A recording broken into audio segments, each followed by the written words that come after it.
Ba-dow. Woo!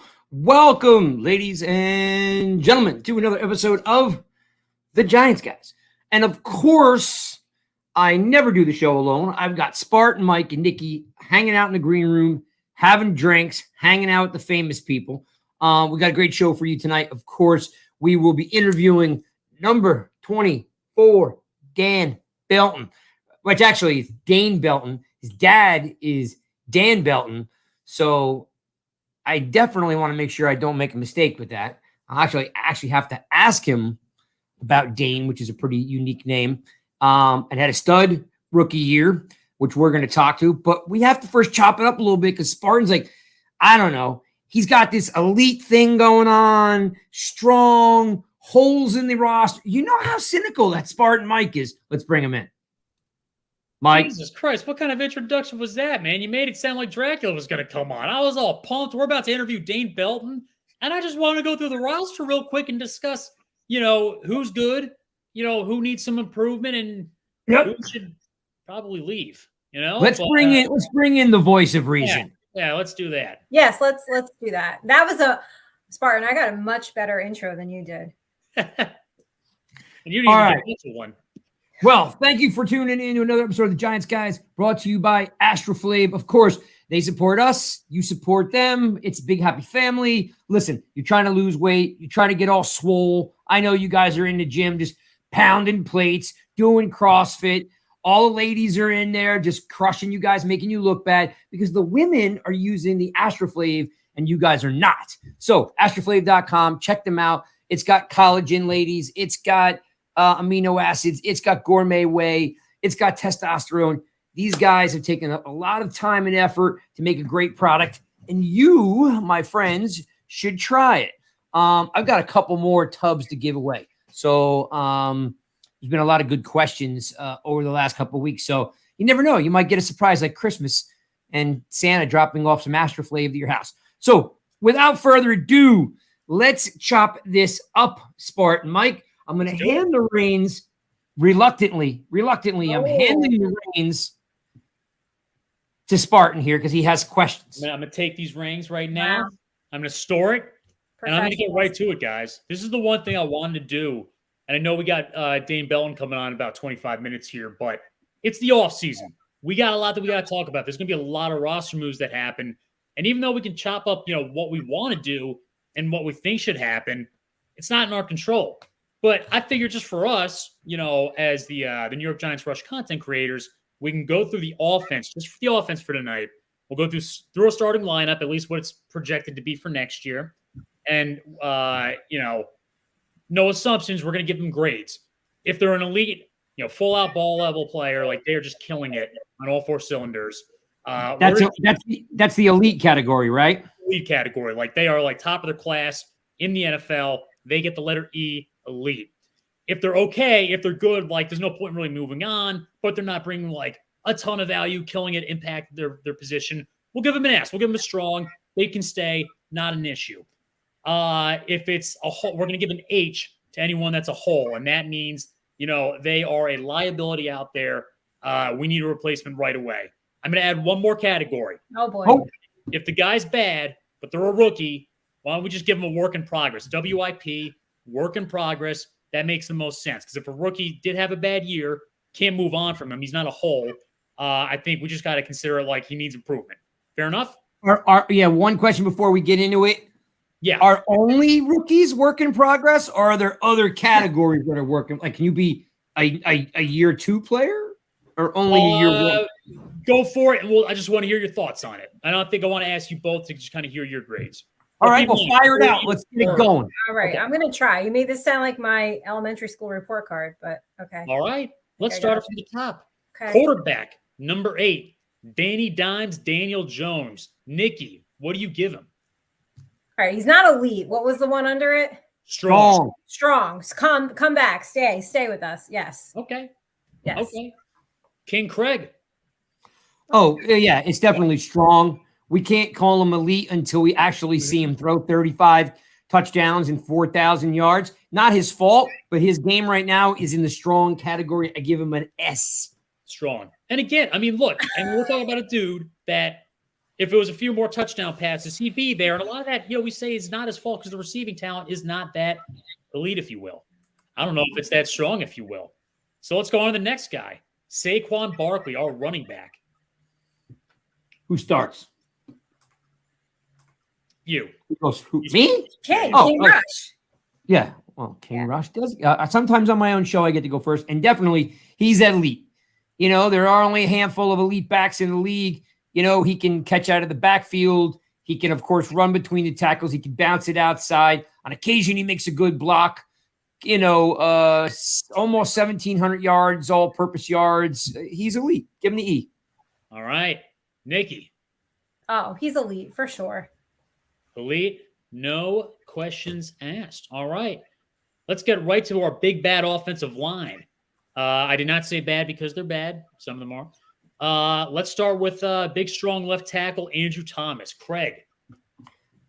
No, nothing left to say. He's a top 3 left tackle in the league. It's E. Elite. E. Easy E. I love it. All right. In this situation, I'm going to project Nick Gates to be the left guard. I'm going to put Feliciano at center. So what are you going to put for Gates? Gates. Yeah. See, that's tough. It's almost like incomplete because he came back. So if you're only giving me elite, strong, whole, and work in progress, I mean, it's a cross between strong and work in progress because he didn't play a whole lot, but we understand why. But if you're forcing me to say one, I'm going to say strong because he can hold his own in 2 positions. Yeah, I'm going to say work in progress. Work in progress. Yeah. Look, it's one of those things for me when he did play. I mean, he played okay. I know he has more in him, but he's the kind of guy where, in my opinion, if the Giants let go, he's going to go to the Eagles for a 1-year contract, and he's going to be elite. And then he's going to come back to the Giants, and we're going to have to pay him $45 million. So you better not go to the Eagles. Wow. I'll cry. So cynical. They're buzzards. They're buzzards with those 1-year value deals, man. It sucks. All right, let's go to the center then. Let's go with Feliciano. Yeah. Whatever this is. Yeah. That is a monster hole. Mm-hmm. Feliciano is a hole. Well, okay, so Nick Gates, you wouldn't move on from next year. No, because his value is different than any lineman that we have. He can play center or guard. You're not going to find many guys that can do that. So his value is based upon that he can be that much of a utility guy. Okay. And at the end of the day, he's still a great backup. If we expect better of him next year, expect better of a player, but we still want him back, then give him like that strong / work in progress. Like we know he can be strong, just edge out the rough a little bit. Yep. Especially for a tenured guy. All right, Glowinski. Man. So this one's a little hard for me because I think Glowinski suffered from having a rotating right tackle next to him for most of the year and a crappy center on the inside. So I think like Glowinski is, again, you're not giving me a whole lot to work with there on that in between. So I'm going to say he's more of a work in progress. It's his first year with the team. It's the first year, in this offense. He had a revolving door at right tackle, and he's playing with Feliciano, who's the weak link in the entire line. So I'm going to give him a work in progress. Okay. Yeah, he's kind of like an incomplete, right? Because I think he needs a little more talent around him and more consistency, and then I feel like we can grade him. A little bit more coordination. We've seen him be a good guard in his life, so I mean, we definitely can feel that. I don't want to move on from Glowinski just yet. Like, I don't want to be like, oh, we got to replace this guy. Let's just move in another person. He's more of like a 2024 change. And by the way, Spartan, he's really good in the run blocking. He just got to improve on his pass pro. Agreed. So then that brings Evan Neal up, all right, tackle. Work in progress. Work in progress. Yeah, work in progress. No questions asked. So really, we're looking at what? One serious replacement. We definitely need a center, or you move Gates over to center, and then guard will have to be replaced. Right? Well, we got Azudu to. I don't know if he's on your list, but Azudu is a work in progress too. But he can play guard. You need to draft the center. Need to draft center. Okay, all right, fair enough. Let's move on to our rookie tight end. What would you give Bellinger? Oh, strong. I mean, the guy literally had a plate put in his face and came back and played. I mean, I don't know how much you can ask out of the guy. He blocked, and made Evan Neal, livable, by the great blocking that he did. caught everything except, I mean, he had that one fumble in the was it the Philadelphia game? He had the fumble, but he had a fumble against Minnesota. Minnesota, that was it. But no, Bellinger's strong. Yeah, definitely strong. He's a great blocking tight end. So yeah. And I think he's underutilized in the pass game. He is. Hey, real quick, let's remind the fans. I know some of them are coming in like, hey, where's Dane Belton? He'll be here. He'll be here at Belton's coming in at 8 o'clock. Spartan's got an itch that he needs to scratch, so we're letting him roll through some of these. An itch that he needs to scratch, a scratch that I got to itch. One of those two. All right. Let's move on to our favorite. Yeah, I mean, real quick on Bellinger. He is a player where it's like, what do you guys think that his next level should be? Like, what should his goals be for 2023? 600 yards receiving and 8 touchdowns. Doable. I want to see him be like a red zone force. I want to see it. All right, let's go to our beloved wide receivers. Wait, hang on a second. Do we have wide receivers? Where? You have people on that list? According to the internet, it says we got a few hanging around. Oh, do we? Obviously, we have a mix of wide receivers. So let's just pretty much just go over, give the grade and let me know if you want him back. Isaiah Hodgins. Yeah. Oh, yeah. Strong surprise of the season. Had no idea the kid was that good. And, of course, we want him back. He's probably going to walk into the season as the Giants' number 2. For sure. And are you assuming that they would draft somebody then for wide receiver 1? Bingo. Nikki, your thoughts? On Hodgins? Yeah, what would you give him grade-wise? No, he's strong. He came here at the end of the season, just catching anything and everything. So, and he's cheap right now. He is. He is a cheap date for the Giants salary cap. Yes. There's no doubt about it. Okay. Sterling Shepard. He's a strong player, but the injuries basically create him to be a hole. Yep. Right? Yep. Strong player, but without being on the field, you're a hole at the slot position. Yep. Yeah. You have to agree with that. Wan'Dale Robinson. Work in progress. Yeah. Impressed and then not impressed. Got hurt twice this year. We knew he was small. You know how I was against drafting 170-pound wide receivers. I did the research. I did the stats. We're well aware of your distaste for. They don't last. They don't last. Outside of Tyler Lockett and Tyreek Hill, they don't last. So he's a work in progress, and my fingers are crossed that he can stay healthy. Nikki, same thing? Yeah, yeah, work in progress. He is fast, man. I mean, if he can get going and stay healthy, then he'll definitely be strong. But right now, work in progress. Not enough to go off of. And our newest, Rush member, Dan is dropping in some notes here. 8 touchdowns, laughing my ass off. That would be epic. He had 3 this year, Danny. He should be able to double that next year with a better Neal. So at a low number, 6. Yeah, and remember something. He'll be utilized in the red zone more. He's not going to get 8 touchdowns by catching 70-yard bombs and no, running the cornerback. You got to understand the offensive use. Okay. Next guy, I'm just going to go with Richie James. So Richie James, again, this one to me, it's a hole because he's just limited talent-wise.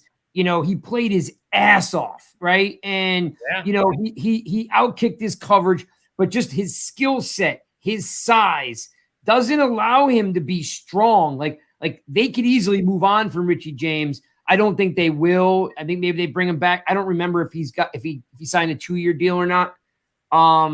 So I'm putting him at hole because I just don't feel that he can be your number 3. No, I don't think so either. Honestly, they can move on from him, and I really wouldn't care. So you guys really wouldn't mind just moving on from him, huh? No. I thought he picked it up a little bit towards the end of the year. Yeah, he did. He did. It's not enough to win. No. You know what I mean? It's that there's no yak. You know what I mean? There's no yards after the catch. He's not making insane catches. He's catching what he should be as a pro wide receiver. He's doing what he should do, and that's catch the balls that are thrown at you. So, and I keep drawing a blank. Who's that wide receiver for us that got hurt earlier in the season? Yeah. Where's the number under 20? 19. Where's 19? Galladay is 19. You're thinking Galladay. I'm not thinking Galladay. You're talking about Colin Johnson? Colin Johnson. Like, if both are healthy, both come back in the preseason next year, you'd rather than keep like Johnson as like that extra guy rather than work in progress. We've still never seen what he does. Yeah. All right. Well then let's go to Darius Slayton. Slayton's strong because he again does what he's supposed to do, makes the majority of his catches. 2 years ago, he had the yips, dropped everything. This year he had maybe 1 or 2 drops. And he comes in and he basically becomes, your 3 or your 4. And I think he deserves to be here. He's good for the locker room. It's a class act. I think he's strong. Again, strong in for what he does. Yeah, he is. Big play Slay. I know he's dropped a few on his big plays, but he's dependable out there. He's strong. So you guys would be upset if the Giants moved on from him, huh? No, I wouldn't be upset, but I would understand why they did. I just don't know what do you expect out of it? The starts getting a little bit big. Like we're clearly in the millions at this point for Slayton. I'm not advocating against him. Yeah, you're talking about a 5th-round draft pick out of Auburn. Like, what are we expecting out of a 5th-round draft pick out of Auburn? I think he's given you everything he can. And when do you get that kind of speed out of a 5th-round draft pick? I don't know. The Baltimore Ravens will take the 5th-round, draft picks out of Morehead State and turn them into Pro Bowlers. So, I guess sometimes I expect a little too much. Chris says Slayton's the only Giant in the roster I don't like. I can't find a way, Chris, not to like him. He's a class act, good locker room guy, works hard. He cares. He's just not blessed with, a tool set that Tyreek Hill has or Cooper Kupp has. He just doesn't have that skill set. He's going to be a 50 from last year. Yeah. By the way, the comment section right now, it's bumping right now. See, this is why I wanted to do this topic, because I knew the comment section. Well, keep going. Keep rolling. I got one more because we're going to finish up on offense. Wait, just one more? Yeah, we're going to do offense. We're just doing offense right now. All right. Okay. We did technically have a little bit of time for defense, but we don't want to grade Dane Belton and then be like, Dane, welcome to the show, by the way. I'm kidding. But last but not least, and Nikki's going to start because I just live by her commentary on this player, Kenny Galladay. No, get out of here. This just go. I cannot do another year of this. Just out, go. I don't want to look at you. I don't want to see you. Thanks for the meaningless touchdown at the end of the year. Appreciate it so much. Like, peace and blessings to you. See ya. That one touchdown didn't make you fall back in love with him? Oh, I know. If you beat the Eagles, be worth every penny we ever paid him. Galladay will go down as the biggest bust the Giants have ever signed. I can't think of anyone. I mean, Golden Tate's a little bit better. LeVar Arrington, Soldier. Every time Soldier came back, we're like, oh, this year he'll come back. And I mean, but Soler wasn't a bust. He just got outmatched by better talent.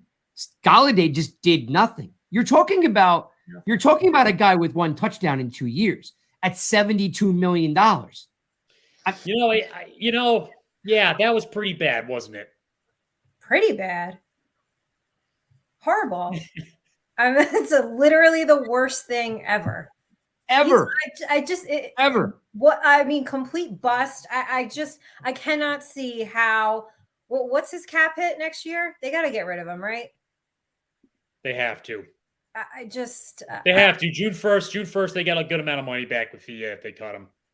Yeah, I know. I see Brian saying like Galladay does throw some nice blocks. Okay, I'll give him that. But I'm telling you guys, I saw it in camp. Wasn't vibing with it. Wasn't there. If you're gonna tell me that you're gonna keep Galladay on blocking ability, I'll take Shepard because Shepard smokes him. Yeah, Shepard's an elite blocker for wide receiver. Shepard is an elite downfield blocker. So if you're telling me I got to choose between Galladay and Shepard, I'm taking Shepard any day. And I don't put any hair products. Just don't cut your hair, Jay. How we don't have a hair sponsor is beyond. Yeah, how is Ulta not sponsoring us right now? No, come on, Cold. I know Cold's in the comments. Let's go, get on it. All right. So what about are there any ancillary offensive players we need to cover? No. Okay. I think anybody else, that's not starting as a work in progress for the most part if they're older than. Because I was going to ask you about Bredesen because, he was an acquisition that the Giants brought in to play. He didn't have a great year last year, and I thought he played spectacular this year. I thought he was strong. Constant work in progress, but keep him. Yeah, see, I thought he interior lineman spot, but keep him. I thought he was strong. They didn't even let Gates get back on the field because of how well Bredesen was playing. Tell you what, well, then at the bottom line, regardless of the grades, I think they obviously keep Bredesen. Bring in another guard. Just bring in another guy that could possibly start and make sure that there's some competition. And then obviously, if somebody goes down, we can work with it from there. I'm sorry, not a guard, a center. As we were drafting a center. You're drafting a center. You're drafting a wide receiver. You're drafting a cornerback with the first 3 picks. I'm okay with a free agency signing at center. Why do we have to keep retreading though? Why can't we just homegrown guy? If they could do it, great. But once you get past those first couple rounds, then we're kind of dealing with a situation where it's like a little bit more of a crapshoot as to whether or not we can get a reliable starter. Then it's possible. I mean, I don't know, man. I get really disappointed when you have to sign a big free agent guy and they just don't pan out. Like at least the rookie guys don't cost you anything, right? Yeah, interior lineman, I wouldn't go for the best guy available. Just get a guy that might be coming off injury, kind of like Nick Gates if Huey get cut. See what kinds of those guys are available. I agree. I'm typing some stuff in the chat because there's so many people in here. You know what I'm going to do? I'm going to just give a shout out before Dane Belton comes on. Let's give a shout out to the crazy number of people that are in here. I see Chris. I see Luke. I see the Belt guy, Zane. Oh, there's Real Cold. I see Joe D. I see Jake. Hello, Jake. What's happening? Dan is our. By the way, if you're not following Dan, make sure our newest member of the Rush teams will welcome aboard. Give him a pound and let Dan know. Give him some Rush love. We're adding on some more bodies as we go and we get bigger and we're doing cool stuff. Right? We do cool stuff. Yep. I see Chris is in here, and it's one of Danny's buds. I see K-Max in the bill. I see who else is in here. I see Tuto, of course. By the way, Tuto, we're gonna need a picture of your face sooner or later, because it's all all jacked and all the muscles. We need a face. Need a face. Right. Nikki's requesting to know what the rest of you look like, Tudo, yes. So you're going to have to step up and do that. I see Nitin. How are you? I see Patel. I see Chris D. I see Jay. I see Brian. What's happening? Galladay did throw a nice block. One nice block. I see you, Brian. I see Allison. What's up, West Coast? I see oh, man, you guys are just rolling them in here. And I see Brad. What's up, Brad? That's my seatmate, Brad, sits next to me in MetLife Stadium. So a lot of really good people in the room are piling in. We're going to be interviewing Dan Belton, the rookie, not a rookie any longer though, right? Safety for the New York Giants, 4th round draft pick out of Iowa. This guy's got such a cool, unique story. I think you guys are really going to love this. One, it's not easy to get current players. As you know, we've done Alex Bachman, we've done Daniel Bellinger. So we're trying to get you some more, some current guys too. Really cool story, where he comes from, what he's been through, what he's done. I mean, he's a well-rounded badass, and we're going to get him in here in 4 minutes. I'm going to play you Spartan. I'm going to leave the one clip for you on your piece, but I'm going to start off by playing this for you guys who haven't seen it yet. Let me jump in here. This is one of the great plays that Dane made this year. So, Dane's got a knack for the ball. Dane had 5 interceptions his junior year at Iowa. So he's not only a big-time hitter, a great tackler, but he's got a nose for the ball. So we're going to kind of chop that up with him. But let me show you a little Dane Belton.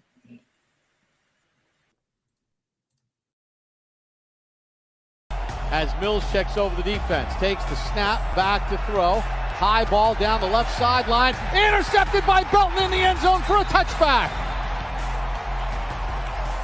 Rookie Dane Belton gets his first career interception. And the Giants stop the Texans in the red zone again with another turnover with 9:49 to go.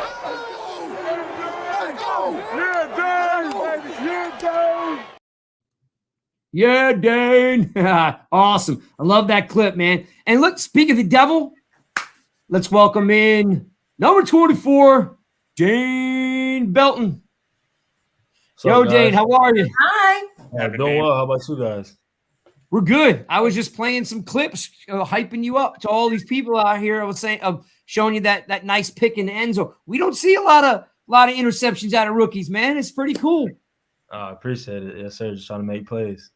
Yeah, man. Well, thanks for hanging out with us. Got to give some love to your dad. We've been chopping it up now for a couple of weeks. It's a really cool guy, man. You got a good family back at home. Most definitely. All right. So, welcome to the NY Giants Rush crew. I gave the rest of the crew off. I brought Nikki and Spartan in. So we're gonna have some fun. We're gonna chop it up with you. Let's just start off with you, right? Born, raised in Tampa, Florida. You playing wide receiver and DB at Jesuit High School. Now, this is what gets me. How can you be this good at everything? Not only do you play the drums, okay, but you're a black belt in karate. Now you play in the NFL, so you're like a well-rounded badass. How does that even happen? Like drums, black belt is like. How are you doing all this stuff as a kid? Just things I found interest in, and really just whatever I was interested in, I try to do it 100%. So just things that I was involved in, I wanted to be the best. So I guess that's how I enjoy doing a lot of things. But drums, like you were just like one day you're like, I want to play the drums. Yeah, it just started, as a kid, I feel like at some point everyone has an instrument of choice that they, are drawn towards, and mine was the drums. So ever since then, my parents got me a set, I got lessons, and I just, kept doing it. So it was something fun for me to do.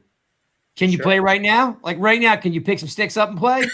I could probably do a little beat, nothing crazy, but I definitely, have kept that rhythm for sure. That's okay, awesome. Then the other question is, so you're a black belt. Can you still beat some ass? Yeah, for sure.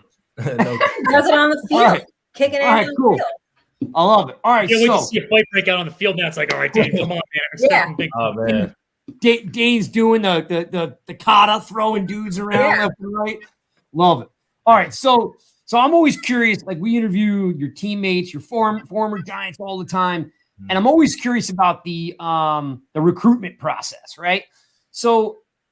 Because Iowa's a long way from Tampa, Florida. So check this out, people. You want to know about Dane Belton? He got offers from Missouri, Indiana, Minnesota, Georgia Tech, West Virginia, UCF, Maryland, Pitt, Vanderbilt, Rutgers, Cincinnati, Marshall, USF, Toledo, Colorado State, Louisville, Temple, Tulane, Colorado State, Western Kentucky, UMass, Bowling Green, South Dakota, and Stanford. Whew! That's a lot of schools, dude. For sure. So my question is, why Iowa? And don't get me wrong, like it's an awesome school, and I watch a lot of football in the Big Ten. My daughter happens to go to Michigan State, so I watch a lot of Big Ten sports. Out of all those schools, how did you settle in on Iowa? Yeah, I get that question a lot. Especially like you said, coming from Florida. Everyone's like, why did you choose Iowa? And I would say, there's a lot of things that went into it. For me, during that recruiting process, it was something, my parents and I, we really just sat down and try to, weigh the pros and cons of every school. And I feel like the pros were there's so many pros with Iowa. I took a visit there and committed the last day of the visit. And it was just, all things considered, the great coaching staff, coaching stability. They've been there for so long, and, they're not planning on leaving anytime soon. And specifically Coach Parker, the way he, coaches, he takes a lot of, former walk-ons, former receivers, and just people who want to learn and just turns them into NFL DBs. And I feel like with my skill set and the way I just let a game and approach it, I feel like that could be me, which is my ultimate goal. And, there's so many other things that went into it, but, I just feel like all things considered, it was, my best opportunity. And it didn't bother real quick, Dane, I gotta say, like Iowa, if people don't watch college football, they don't understand that program. The passion. I mean, Saquon Barkley has said it's the hardest place he's ever had to play college ball at. Let me ask you this. What was it like? Because you mentioned, how long the staff has been there. Kirk Ferentz is now the longest tenured FBS coach. What was it like playing for him, and what influence did he have on your game and of course, life in general? Yeah, I would say it's a great playing for him. He's a great coach, a great leader. A great guy you want at the head of your program. Just a guy who really cares for his players. As family. And it was just, I had great experiences there, and just the impact he had on my game. Just him giving me the opportunity to play for that team, and just trusting. I just feel like the most important thing he did was allowing people to earn their spots. I feel like a lot of places it's not. You come in as a freshman, you don't get the opportunity to play. And I feel like with that program, if you earn it, you'll be out there if you can help the team. So, and I think that's shown in the past years. Not a lot of freshmen get to play, but if they do, they're able to make plays for the team. So just being able to have the opportunity. All right. So, what's it like when you first see snow? Oh man, it was my first time seeing snow when I went up there. So, like you said, it was. I remember it was like late October. I was like, man, it snows in October, but it was crazy. It was the first night was cool, and people were like, "Oh, it's the first snow. It's not gonna stick." So I was like, "Okay, it'll probably be gone by the morning." I wake up and I like no kidding, it's probably like 4 or 5 inches of snow stuck to the ground, and I'm driving a moped, to practice and stuff. So it's like 5:30 in the morning. It's dark outside, and I got a moped to the facility. It was rough, but something I don't miss. Yeah, I'm sure you won't forget that anytime soon. No. So as I was saying before, I watch a lot of. I've seen you play. You got these ball hawking skills. You're still a big hitter, and what I'm always impressed by, and my whole team will back me up, that I'm a stickler for form tackles. People with good form, tackle low, wrap their arms, taking guys to the ground. You seem to take pride in that because it seems to be a little bit of a lost art form at the NFL level. Guys they're all up high a lot. They get carried, for those extra yards. I don't see that from you. I see you coming in really low, tackling, wrapping your arms, rolling.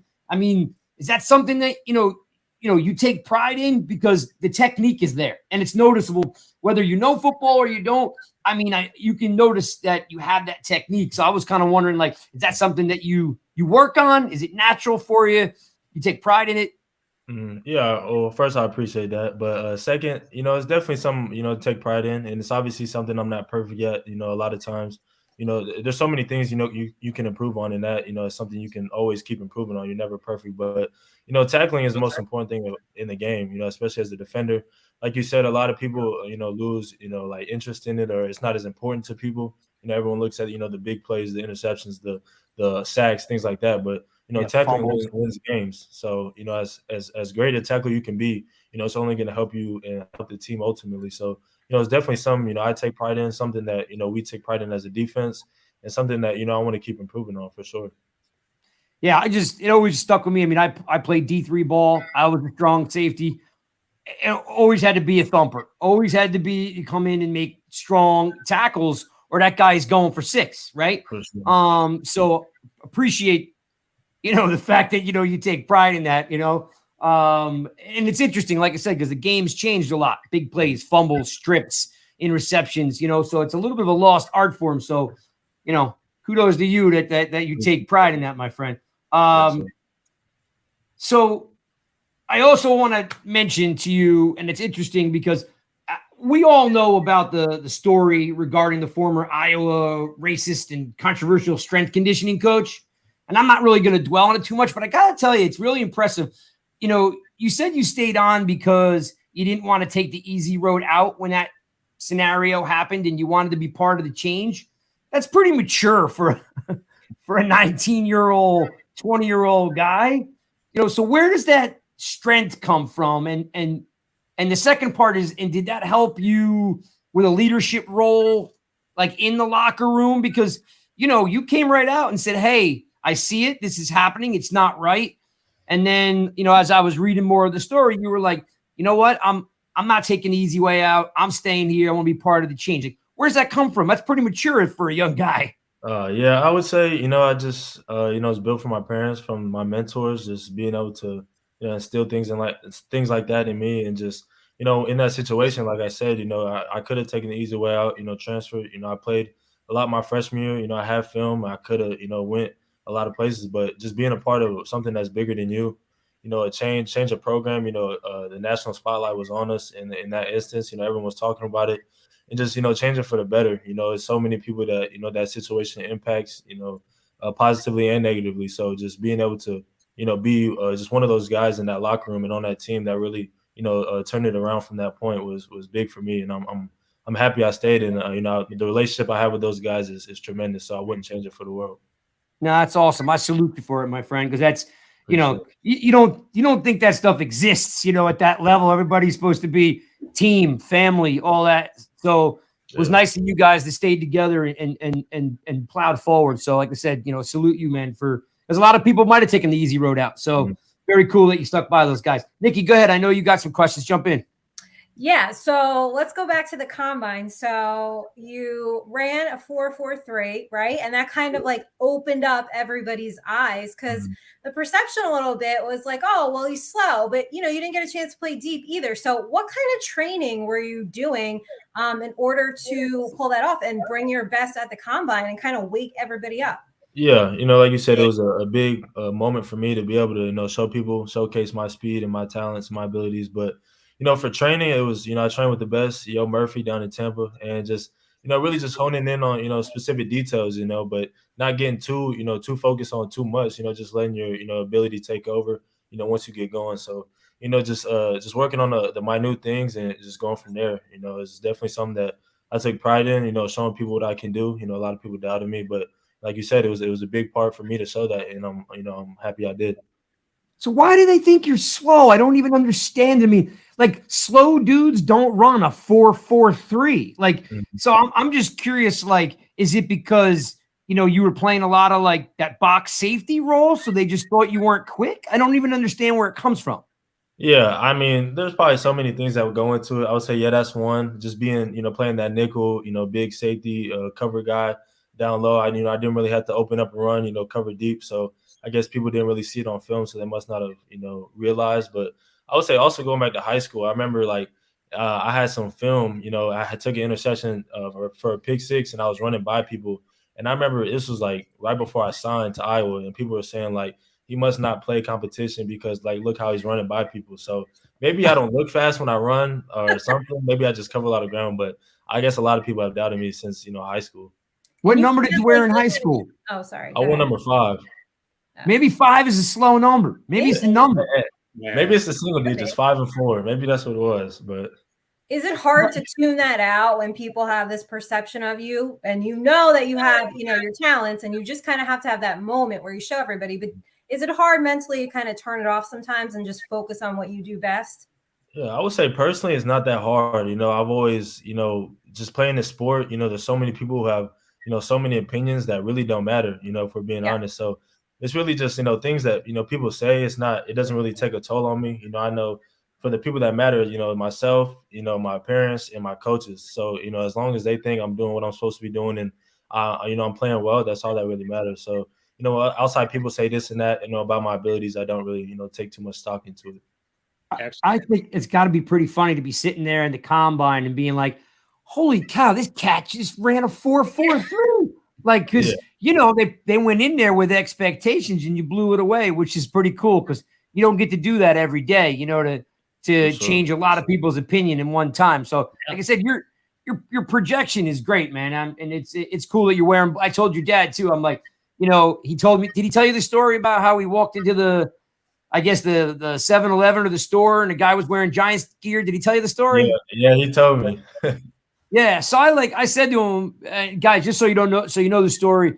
Dan Belton, Dane's dad, was wearing some Giants gear. He was at a store in Florida. He walks in and this guy's like, oh, I'm a huge Giants fan. And he's like, oh my, very humbly as Mr. Belton is. He's like, oh, my son's on the team. And he says, oh, who's your son? He says, Dane Belton. And the guy says, who's that? And I'm like, and I said to your dad, I said, that's not a diehard fan. Yeah.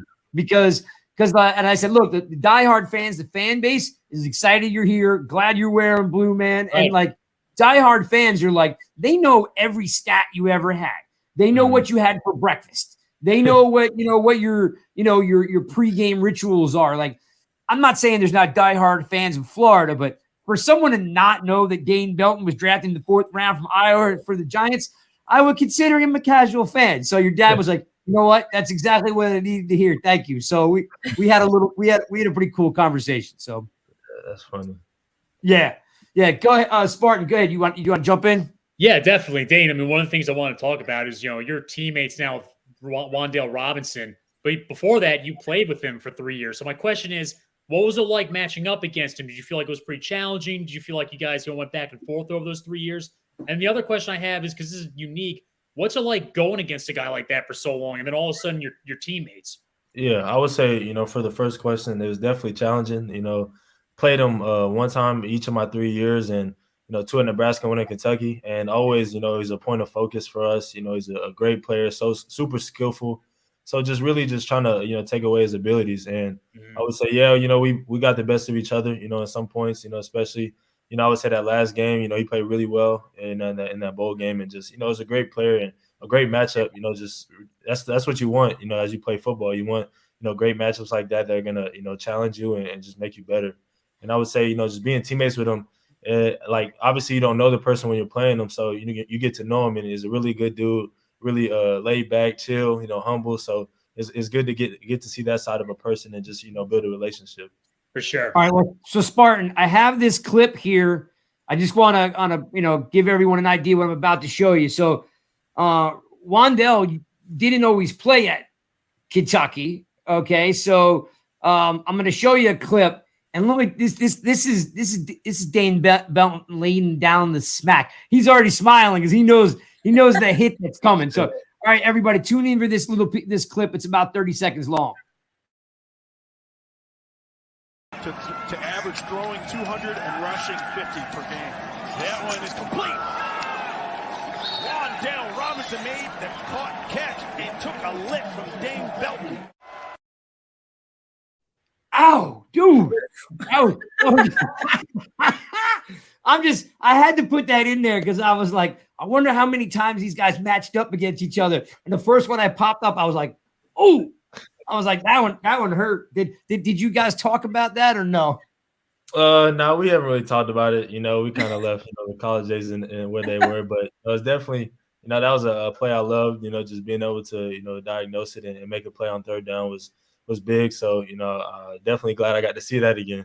Yeah. And Craig, real quick, thank you for not playing any highlights against Michigan State in 2020 because Iowa beat them 49-7 that day. Yeah, it was a bad day for Spartans, Yeah. We're not bringing any of that up, Spartan, because I just want to thank you in advance. Anyway, continue. No problem. I only put that clip up there, Dane. You can always call anytime you want. We'll always put that clip up there anytime you want to see it. I tell you, and it's funny because he hangs on to the ball. He makes a great catch, but man, he paid for it. All right, he did. He paid for it. Let's talk Giants a little bit. Let's talk some. So you're drafted by the Giants in the 4th round. So I guess the question is, did you know the Giants had an interest in you? Were there conversations, and then had you even ever been to New York before? Or was this all surprise? Because we've interviewed plenty of guys where they're like, I had no idea the Giants were interested in me. Or, yeah, we had a couple secret, meetings. Like, what was it like for you and your family? I would say I definitely, felt like there was a lot of interest there. I met with them quite a few times, in that process, at the combine, Zoom meetings, and I actually took a 30 visit, I would say like a week and a half before the draft. It was my last visit. So I definitely knew there was interest there, but, it was so many people, older players that have already been in the league that said, when they were drafted, it was the team that they didn't talk to at all that drafted them. So I was always in the back of my mind of the teams I talked to a lot. I was like, I'm probably not going to go there just because, how it fell out. But, I definitely feel like I ended up in a great place, and I definitely think there was interest there from the get-go. And to answer your second question, I had never been in New York before before getting here, I guess, because, 30 visit, you go right to the facility. So it was I actually set a trip up right after the draft, even before I knew I was going to the Giants. Because I was meeting with a financial advisor that's office up here. So I was set. It was the 2 days after the draft. And so it ended up being that I got drafted to the Giants and I was able to, go to the city for the first time. So all things, Nice. it was a great experience for sure. Intimidating or no? No, I would say not intimidating. It's a great place. It's different. I've never been into a city of this magnitude, so it's definitely cool to see it and cool to be, a part of. There's a receiver that used to play for the Giants, won a couple Super Bowls. One of his name was Dominic Hickson. He's a Florida guy now. And he always tells the story that, he was an Ohio guy, now lives in Florida. He'd never been in New York. He flew in, and when he got to the airport, he told the taxi driver to take him to New York because he was now, got a free agent offer to play for the Giants. And the cab driver told him, hey, if you don't know this, Mr. Hickson, the Giants play in New Jersey. So, you knew already, I'm assuming, but sure. not everybody knows that. Yeah. All right. So now you got a year under your belt. You had a great, yes, you had that collarbone thing. You come back, and of course, your first play on the field with the fumble. I mean, you had a great year. It seems to me that, when your position coach and everyone's looking back on your year, I would consider it a successful year. My question is, did Love and McKinney have a role in helping you develop your game, whether it was on the field or off the field? Because they're two pretty cool personalities.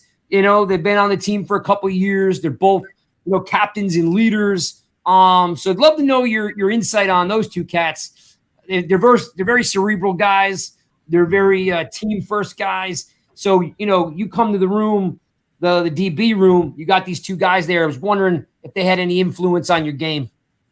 Oh, yeah, most definitely. Just first day getting in, I feel like they definitely helped me, football-wise, just understanding concepts. I feel like the league is a lot different in college as far as, concepts and what offenses to try to attack. So just helping me, understand NFL blueprint and just, going from there, just taking my game to a new level. So, those guys definitely helped me from day one, and, great guys, great captains. So I would say that. Are you on the field at all with them at the same time? I mean, I know you guys sometimes you can play a nickel or something. Do they have any packages where you guys are on the field at the same time? Yeah, I would say especially early on, a lot of games, we're on the field at the same time. So being able to play alongside both of them and just all three of us being able to do different things. So, kept offenses guessing. One game I'm playing deep safety. The next game I'm in the box, especially just blitzing and things like that. So just being able to use our versatility, all three of us was key. Yeah, we all have our fingers crossed, Dane, that, everybody comes back. It's a business, and the offseason comes around. Sometimes you lose some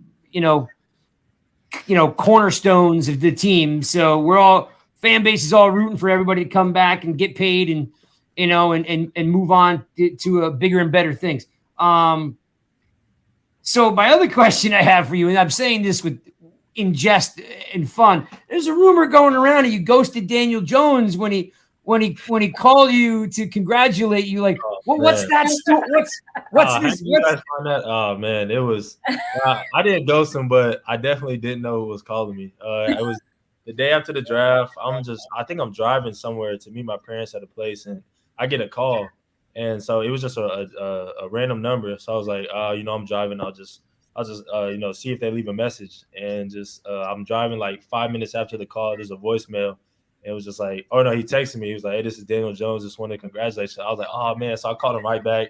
I'm still in the car, and it was kind of a funny moment. But yeah, I wouldn't say I ghosted him. It was just hey, that's not ghosting. You just didn't know the number. We all do that, right? Wait for the text and tell me who it is, and then I'll call you back. Voice. Oh, that's pretty cool. Yeah, you were saying how he felt. Listen, I told you we talked to your teammates. We talked to everyone. Told us, they're like, oh yeah, we're like he gave him the big time. No, they didn't say that. That's cool though. That's very cool. I was wondering if there was any truth to it. I was like, that doesn't sound like true. So I had to ask you. Hope you don't mind. Not at all. Go ahead, Spartan. Jump in. Yeah, Dane, I got to ask you something. It's a little bit, not so much on the field related, but one of the things that we found, very notable about you is, how many allergies do you have to foods like dairy, eggs, nuts, shellfish, and we're just wondering, like from the athlete's standpoint, was it kind of difficult, having a nutrition and for strength and conditioning that was probably off a little bit from players, or were you able to kind of figure that one out, or nutritionists was able to work with you to find something that worked best for you? especially when you're a kid, right? It's got to be hard to gain weight.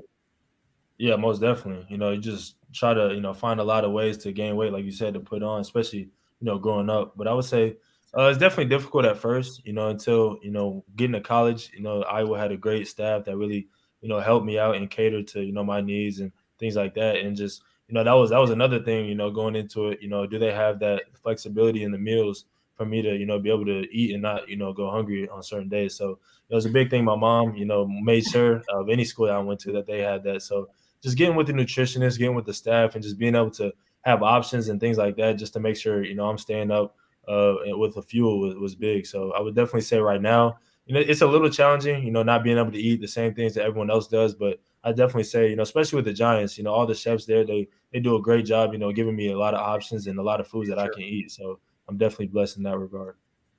Miss Belton was like, I don't care how much scholarship money you're giving him. If you can't feed the boy. Yeah. You hear what he said? He goes, I didn't want to be hungry. Can you imagine, like, you're leaving your kid at school and you're not sure he's going to eat? I mean, that's gotta be hard for your parents, because there's baby boy and you're dropping him off at school and you're like, I sure hope he doesn't eat the wrong thing. Yeah, most definitely. It's tough though. I'm allergic to everything too. So yeah, and I'm not an athlete, so I can't imagine. I have a tough time just as a regular person. So So how do you actually work out though? Like, whey's got dairy in. It's like how do you actually, what do you weigh? Like 210, 215? Like how do you actually put mass on if you're eating such a lean diet? Yeah, ask him for a friend, because I gotta get married this September. I need a 6-pack, Dane. So please take notes right now. Yeah, I would just say, it's all about, calorie intake, but not just unhealthy calories and empty carbs and things like that. So just a lot of protein shakes, they make plant-based protein that, I had to take, after workouts, and just keeping up the protein, carbs, and all those things, and just really just keep working out and just eating. I feel like the more I work out, the more I eat. So it really just helps me, keep the weight on. Yeah, because I can imagine, like you said, like you kind of, as a parent, you're like, I sure hope that nothing bad happens. Like they can cater to his needs, but it sounds like Iowa and the Giants both, took that into consideration. So that's, and I'm assuming that's not like that at every school. Does that make sense? Yeah, it's definitely not. Definitely a lot of people are just getting, I guess, hip to the fact, a lot of people have allergies and they have to do that. But I definitely think Iowa was already an older guy on the team who had a lot of allergies. So they were definitely familiar with it and just really, hit the ground running when I got there. Very cool. Go ahead, Nikki, jump in. Yeah, so let's go back on the field. So let's talk about Wink for a little bit. So one thing that I know was a theme when I was there covering training camp and interviewing every player, and every time you guys came to the podium, we asked you guys about Wink, it was, you have to be intelligent to play in this defense. So take us through, what was it like learning the defense? Was it complicated? Puts a lot of responsibility on the DBs. So did you feel like your skill set, you were able to play in, the nickel and his defense? What was that like, getting used to a Wink Martindale scheme? Yeah, I would definitely say you definitely have to be intelligent to play at every position, top to bottom, and especially at the safety position where, you really, have to control a lot. So just being able to, get that playbook and get right in, I feel like I was blessed to go to Iowa in that, our playbook was pretty deep there too. And I feel like it resembled an NFL style playbook in this regard. So being able to understand, how I study best, how I get the playbook down. And, once I got here, I felt like I was just, doing it over again. It wasn't something new to me. So I think that definitely really helped, me, get to learn it. And just being able to, play multiple positions, it just, helps out in his defense. He loves versatile guys. And just being able to do a lot of things for him was key. Does he have a sense of humor? He always looks so stoic, and he looks like he's angry all the time. Like, what is he like? I'm sure you guys know him. You've been with him every day since April. Like, what is he like as a with the defense? Yeah, he has a great sense of humor, a really funny guy. Some days he'll pick on so-and-so and just, ride with it. And other days, it's different. But, he definitely has a great sense of humor, loves to joke around, especially to get the meeting started. It really feels like, you don't have to – it's not something that, I have to go to this meeting. Like he always says, he looks forward to these meetings and, so do we. So just being able to, get the meeting going, it's not always straight to business. We get to joke around, have fun, show emotions. So, he's definitely a funny guy.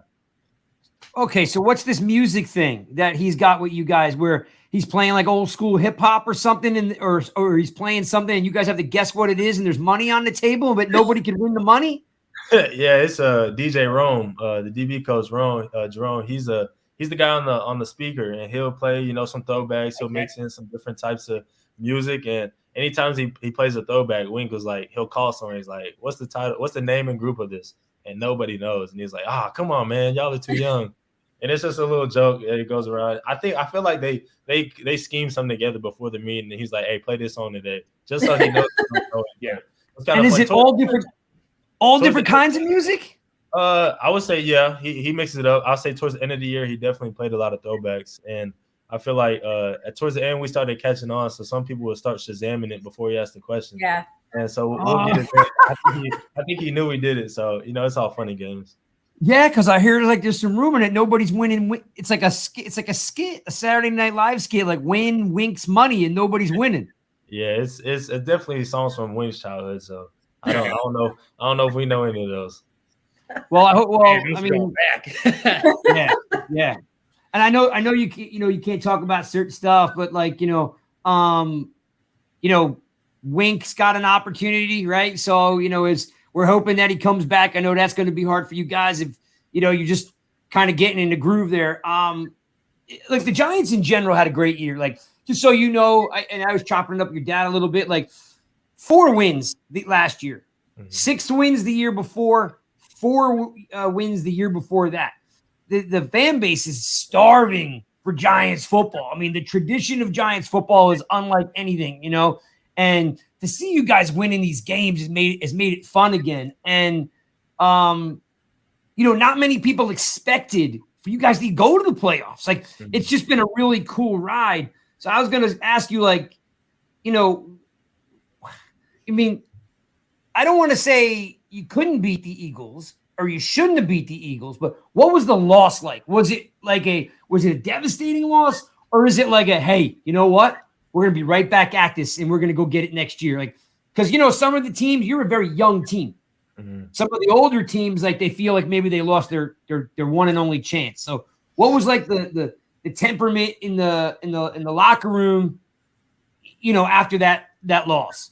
Yeah, I would say it was a mix of both, but definitely in the locker room, it was something that we felt like it was a little upsetting. Obviously, I feel like we go into every game, playing to win and expecting to, if we play our best, we can win. So it's not like in the locker room, it wasn't like, oh, we'll get it next year. Like we put our all into it, and we were trying to go for this year. So it wasn't something like we were looking towards the future. But I definitely feel like we definitely have that sense where we know what we built. We built that foundation to start with, and I feel like if we keep playing the way we do and playing together, I feel like it's only up from here. So I would say it's definitely a mix of both. And it was Coach Dave's first year as a head coach. Seems like you guys really connected with him, and he seems like a fun personality too. What was his message, to the team? After I'm sure you guys all had, I guess you guys call them like exit interviews, and you guys pack up your lockers for the year. Like, what was his overall message, on the 2022 season? Yeah, I would say, in those exit meetings, it was really just personal, getting, talking about that specific person and just, really, for me, just coming back next year ready to go. I feel like that's the way it was with a lot of people. And just like we said, we built a great foundation. So, this offseason is crucial for us, him going into his second year as a head coach, me personally going to my second year, and a lot of other guys, like you said, are still young to really just build off what we did this past year. So really just, honing in on things we need to focus on. Will you stay in the area, or will you head down south for some time? Probably a little bit of both. I'll be out here for a little bit and also, go back home. So, just both places. Dane, real quick, you mentioned that trainer down in Florida. Do you still go back to him down in Tampa? Most definitely. I've been training with him since I was a freshman in high school. He's been having me train with college and NFL guys since I was, a freshman. So, I definitely, that's my guy. We locked in. So I'll definitely be down there. Spartan, go ahead. You got one more? Because I know he doesn't want to hang out with us all night. I got speed round to do. Ask him. I know you got one lined up. Yeah, just one more, one kind of big one. Again, obviously this is a business, but Xavier McKinney, he went on record saying that Jones and Barkley need to come back next year in 2023. Tell me something. Is that a must to continue this journey? Yeah, I believe so. I'm with that. I would say, yeah, two great players, great leaders. And I ain't gonna lie, coming in the Giants, a lot of people talk bad about Daniel Jones, and I didn't agree with it. But I was like, I'm gonna see how he is. But like my first year being with him, I was like, he's a great player and a great dude too. I was like, yeah, I don't know why people talk bad about him, but I definitely want him to be my quarterback. So we definitely want both of those guys back. I love it. I love that. Yeah, that's awesome. And you know what, Dane? It was so. Sometimes you get these odd scenarios that happen. They don't happen all the time, but you think, he comes into the league with a very older team and he's behind Eli, right? Mm-hmm. And then, he had to step into Eli Manning's shoes, right? So that was hard. So part of the fan base didn't like that, right? Mm-hmm. And then, he got dinged up in year 2. He got dinged up in year 3. So he didn't have the body of work there, right? So there's a part of that the fan base that just was like, how long do I have to wait for this guy? Yeah. And then and then there were some challenges and some injuries, right? And look, people get hurt. So he's had an uphill battle, but I think, as you just said, like, he balled out. I mean, the guy literally carried. I think they said he was worth like 38 or 39% of the first downs. On the team, like that's unheard of. Yeah. So now that's cool that you went in there with an open mind and you were like, hey, this cat can play. Yeah, most definitely. All right. So Nikki, you have anything else for Dane? Because I'm gonna give him a little speed round speed round. Let's go. All right. This is where the fun comes in. You ready? Yes, sir. All right, Dane, let's rock this. All right. And Spartan, this is in honor of you, my friend. What Big Ten team did you hate to play the most? I would say Wisconsin, just because, what kind of game. Actually, I don't know. I would just say, playing at Wisconsin. I wouldn't say Wisconsin, just at Wisconsin. Fans are crazy, crazy environment. It's going to be a gritty game. So I would just say playing there was definitely the one I didn't like. Is that song "Jump Up, Get Down"? Is it still in your ears because of that? Yeah, it definitely is. And their fans are crazy. They shout a whole bunch of stuff at the family section and all these things. So yeah, they're definitely a wild bunch. What? Yeah. Really? You learn something new every day. Worse than Philly? I mean, I would say pretty close. Pretty close. Oh, okay. Yeah, right. Wisconsin. That would have never known. All right. Number 2. DC or Marvel? I would say Marvel. I'm not a big movie person in general, but I would go Marvel overall. What? You know what? We gotta get out to the movies, dude. I know. We need to slap a big. Yeah, we got when you got to slap a big 82-inch TV on your wall and get some Netflix going or something. Yeah. Sure. All right. Big hit or big interception? Which one? I would say big interception. Turnovers, they win games. So I love that. I love a big hit that gets you going, gets the team going, but interception, that can change the game. So I would definitely go interception. Yeah, you're right. Big hit gets rid of the butterflies, gets you ready to go, right? Calms you down a little bit, but the big interception changes the game. Most definitely. I like it. All right. If there are no allergies, if you weren't allergic to pretty much everything, what would be the first thing? Like today, you're cured. I give you a shot. Yeah. What's the first thing you go out and eat? I would say probably like a crawfish boil. Like I'm a big like salty sauce, like sour, like guy. So like that just looks so enticing to me. Like if there's one thing I could have, I would definitely do that. It just looks. He's like, good. Man, just give me some gumbo. Give me something. Yeah. Oh, all right, love it. All right. Because I know you're a Tampa guy, surfing or fishing? I would say fishing. I've never surfed. I would say the waves in Florida aren't really that big to surf. I would say you have to go to Cali for that. So I would say fishing. Okay. I figured somewhere though down there there's got to be some surfing in Florida, somewhere. No, it's probably surfing, but it's not the same as what you think. So most people skimboard and things like that. But I would say probably fishing. All right. So this is that was question 5. there's really no 5B, but I'm going to give you 5B because it's a wild card. I wrote it down, but I wasn't going to ask you because I don't know, but I'm going to ask you now. Lido key, longbow key, or siesta key? Are you familiar with those? Yeah, man. I would say longboat. I would say I would go longbow key. Love Dane Belton. He's awesome. I'm a longbow key guy. Longbow key guy, yeah. Yeah, man. I love it. All right. That was I wasn't good. I wrote it down here and then I'm like, nah, I'm not going to ask it. But now I'm glad I did. All right. Closest friend on the Giants. Who's your partner in crime? I would say it's a few. I would say one, Micah McFadden. He's Really? from Tampa as well, and we really just clicked off rip. We knew of each other growing up, but weren't really close. You know, he went to Indiana. We played each other and got really close here. I would say Tamon Fox, Trenton Thompson too. I would say, those three guys for sure. Okay, that's cool. Now, like Fox isn't a Florida guy, is he? Nah, he's from Georgia. I would also add Cordell Flott and Darian Beavers. That's my crew right there. Okay, guys. All right, that's cool. But I know. Beavers. What do you call it? An LSU guy. Flott's LSU. Beavers is he's Cincinnati. Yeah. All right, cool. All right, I like it. That's a good crew. All right, most intimidating teammate when you met him. You walk in the building day one, you're like, who is that guy? I really couldn't say anyone was intimidating. I would say probably Leo, just knowing who it is. But once I got to know him, he wasn't intimidating at all. But it's like, man, that's Leonard Williams. Oh man, sure. That's about him, things like that. But all right, yeah, good dude. That's cool.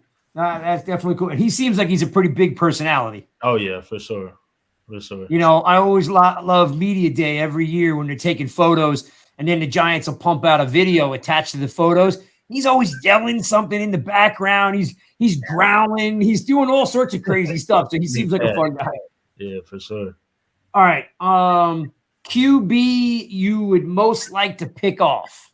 I would say Tom Brady, just because he's the GOAT and he plays for my hometown team. So if he stays there and we get a chance to play the Bucs, that would be like a double whammy, just being able to pick him off and my team. So I would say, yeah, definitely Tom.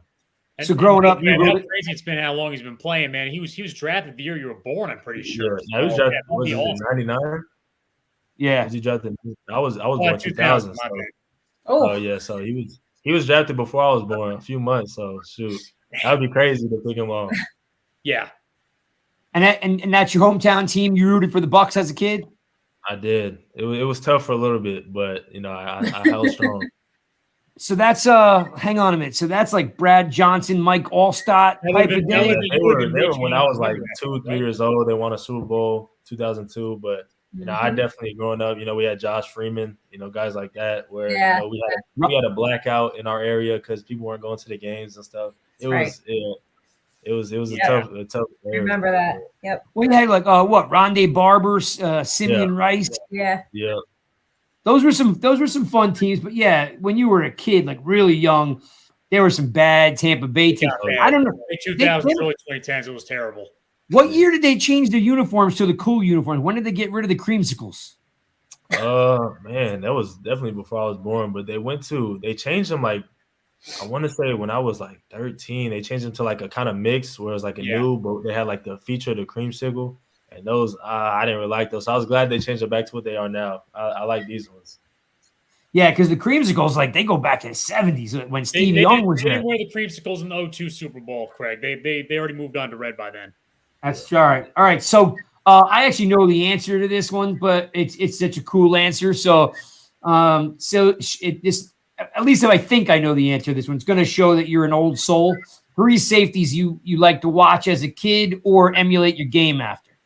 3 safeties, I would say Troy Polamalu, Ed Reed, and Brian Dawkins for sure. Those 3. I knew he was going to say that. I knew it. I'm not. I did cheat. I did read it somewhere that you said that. Yeah, and those are some pretty good guys. I mean, Troy Troy's got the hair like you do. Yeah. I mean, he used to wear his. I remember. He was the first guy that really wore his hair down. And I always used to say, what happens when you get your hair pulled? And then I think they made it a rule that the hair was part of the uniform, and there's no penalty for it. And I mean, Ed Reed was super fun to watch. Ball hawk. Guys at pros pro, and then of course Dawkins. I mean, even though I live in South Jersey, I'm outside. I'm closer to Philly than I am New York, and so I've been around Dawkins for a while, and that cat could play. He wasn't a big guy, by the way. He just laid the wood. All right, here's the hardest one for you.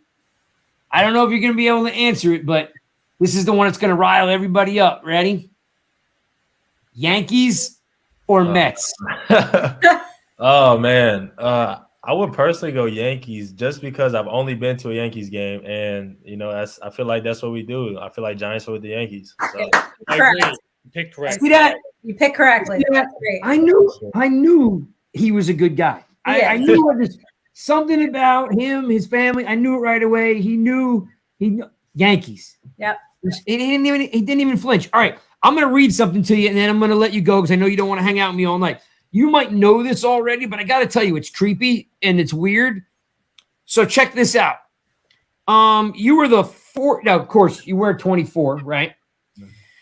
You were the fourth pick in the fourth round. You were player 114. You committed to Iowa on 6/24, and you got 24 scholarships. That, my friend, is weird and creepy. That is weird. I never put those together, but now that's crazy. That's why I'm here, man. It's what I do. Craig.